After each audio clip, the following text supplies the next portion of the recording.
नमस्कार मित्रों, संजय वाचे यूट्यूब चैनल में आप सर्वનું हार्दिक स्वागत है। मित्रों, પોલીસની ભરતીની આજે જે બીજો તબક્કો જે બહાર પાડવામાં આવ્યો હતો ઓનલાઈન અરજી કરવાનો, તે 9 સપ્ટેમ્બરના રોજ બીજો તબક્કાની અરજી કરવાનો જે અંતિમ દિવસ હતો તે પૂરો થઈ ચૂક્યો છે। ત્યારબાદ પોલીસ ભરતી બોર્ડના અધ્યક્ષ શ્રી હસમુખભાઈ પટેલ દ્વારા ટ્વીટ કરીને થોડીક માહિતી આપવામાં આવેલી છે। તે આપણે મિત્રો જોઈએ તો કે પોલીસ ભરતીના બીજા તબક્કામાં મોટા પ્રમાણમાં અરજીઓ થઈ છે।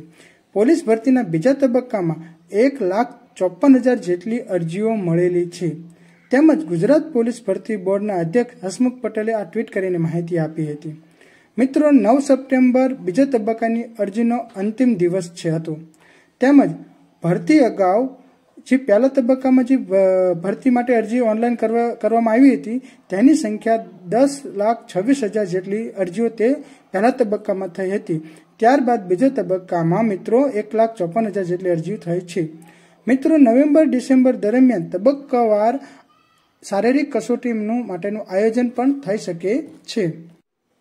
ત્યારબાદ મિત્રો, પોલીસ ભરતી લઈને બોર્ડના ચેરમેન હસમુખભાઈ પટેલ મહત્વની એ પણ જાહેરાત કરી હતી કે એલઆરડી અને પીએસઆઈની શારીરિક કસોટી નવેમ્બર મહિનામાં લેવાશે। પીએસઆઈ માટે લેખિત પરીક્ષા ડિસેમ્બર મહિનામાં લેવાશે। ત્યારબાદ એલઆરડી લેખિત પરીક્ષા લેવામાં આવશે। મિત્રો, પહેલા પીએસઆઈની લેખિત પરીક્ષા લેવામાં આવશે, ત્યારબાદ જ એલઆરડી એટલે કે લોક રક્ષક દળની પરીક્ષા લેવામાં આવશે। એલઆરડીમાં 1,11 લાખથી વધુ અરજી કન્ફર્મ થઈ છે અને પીએસઆઈમાં આશરે 5 લાખ ઉમેદવારો પરીક્ષા આપશે। મિત્રો, તો આપણને આ પોલીસ ભરતીની અપડેટ મળી રહેલી છે। મિત્રો, આવી અવનવી માહિતી મેળવવા માટે સંજય વાચે યુટ્યુબ ચેનલને સબસ્ક્રાઇબ કરજો, ત્યાં વિડીયોને લાઇક કરજો અને તમારા મિત્રો સુધી આ વિડીયોને શેર કરજો જેથી તમને પણ તેની માહિતી મળી રહે।